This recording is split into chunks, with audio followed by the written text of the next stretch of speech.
নমস্কার বন্ধুরা, মুক্তিজ কিচেনে সবাইকে স্বাগত জানিয়ে আজকের ভিডিওটা শুরু করলাম।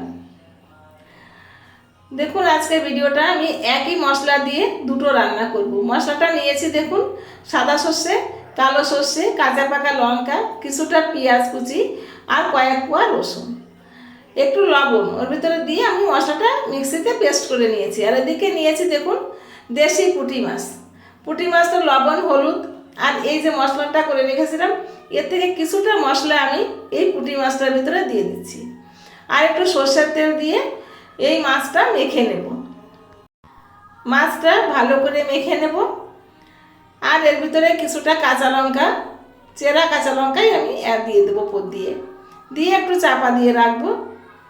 দেখুন এই যে কাঁচা লঙ্কাটা দিয়ে দিচ্ছি, দিয়ে আমি চাপা দিয়ে রেখে দেবো কিছুক্ষণ। তার মধ্যে আমার আরেকটা কাজ সারতে হবে, ভাতটা বসাতে হবে। যাই হোক, ভাতটা বসিয়ে নিলাম। এবার দেখুন আমি কি করছি। এই যে ভাতটা বসিয়েছি, ভাতের উপরে একটা ছিদ্রযুক্ত পাত্র বসিয়ে দিলাম, দিয়ে ওর উপরেই আমি এই পাত্রটা ধরে বসিয়ে দিলাম। এবার ঢাকা দিয়ে রেখে দেবো যতক্ষণ না আমার ভাতটা হচ্ছে ততক্ষণ। তারপর ভাতটা হয়ে গেলে আমি বাটিটা নামিয়ে নিয়ে ভাতটা নামাবো। দেখুন আমার মাছটা ভাপানো হয়ে গেছে, পুঁটি মাছ ভাপা রেসিপিটা। আর আছে দেখুন এখানে ভেন্ডি নিয়েছি, ভেন্ডি বলুন আর ঢেঁড়সই বলুন, জিনিস তো একই। ওই একই মশলা দিয়ে আমি এই ভেন্ডিটা মাখাবো।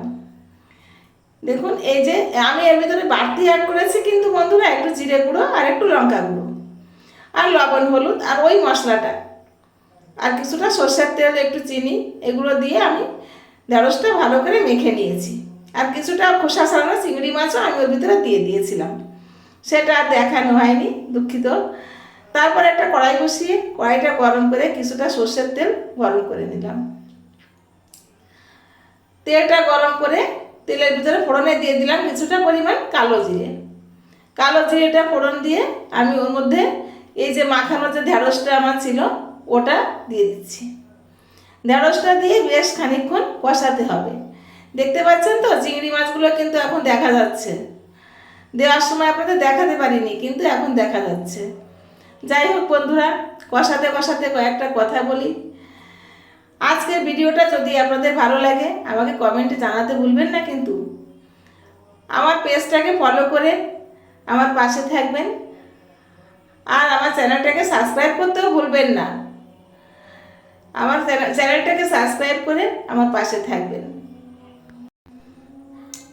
এবার দেখুন বন্ধুরা আমি ঢেঁড়সটা কষাচ্ছি, বেশ খানিকক্ষণ ধরে একটু কষিয়ে নিয়েছি, কারণ এখানে একটু পেঁয়াজ রসুনটা ছিল তো, একটু কষিয়ে নিলে কি হবে কাঁচা গন্ধটা চলে যাবে। চিংড়ি মাছটাও দেওয়া আছে, এই জন্য একটু 5 মিনিট পাঁচেক একটু কষিয়ে নিতে হবে। দেখুন এই যে ওপর দিয়ে তেলটা বেরিয়ে গেছে, এই তেলটা যখন বেরিয়ে আসবে তখন আমি এই মিক্সির বাটিটা আর যে গামলাটা মেখে রেখেছিলাম ওই গামলাটা ধুয়ে একটু জল আমি এর ভিতরে অ্যাড করে দেব। এই জলটা অ্যাড করে দিয়ে একটু কিছুক্ষণ, এই যে দেখুন আমার ধোয়া জলটা রেখে দিয়েছি, এই জলটা এখন আমি এতে অ্যাড করে দেব। জলটা অ্যাড করে দিয়ে আরেকটু নাড়িয়ে বেশ নেড়ে চেড়ে একটু মিশিয়ে নেব।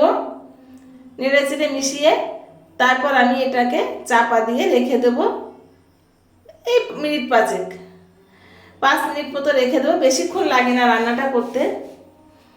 5 মিনিট মতো রেখে দিয়ে তারপর দেখুন মাঝে একবার আমি একটু ঢাকাটা খুলে আর একটু নেড়ে দিয়েছিলাম যাতে তলাটা লেগে না যায়। তলাটা লেগে গেলে আবার রান্নার টেস্টটা নষ্ট হয়ে যাবে, তার জন্য আমি একটু ঢাকাটা তুলে একটু নেড়ে দিয়ে দিয়েছিলাম। দেখুন তো বন্ধুরা, খুবই সাধারণ একটা জিনিস ঢেঁড়স, অনেকেই খায় না, অনেকেই পছন্দ করে না, কিন্তু এইভাবে যে একবার রান্না করে খাবে আমি বলতে পারি সে ওই থেকেই খাওয়া শুরু করবে। ঢেঁড়সটা যে জীবনে কখনো খায়নি সেও খাওয়া শুরু করবে। দেখুন তো, দেখে খুব লোভনীয় মনে হচ্ছে না?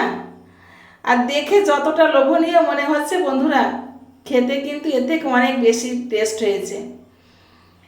নিমিষেই এটার এই একটা পদ দিয়েই একতলা ভাত খাওয়া যাবে। ধন্যবাদ বন্ধুরা, আজ এ পর্যন্তই।